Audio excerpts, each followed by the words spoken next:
today? Very well, yourself? Good. Can you share some tips on how you remain cool? Yes, I drink lots of water every hour.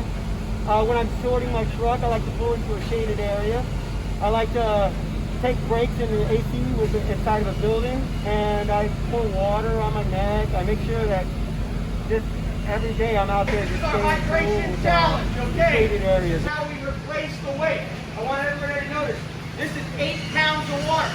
This is what you will lose during a day. If you can see on here,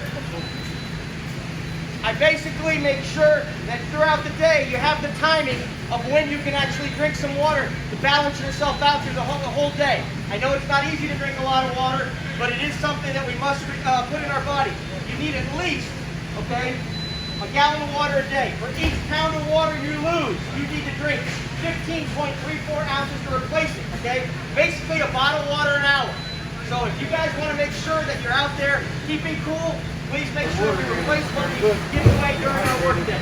Very good. Oh wow, look at that. You got a body warmer. But stay hydrated, all right?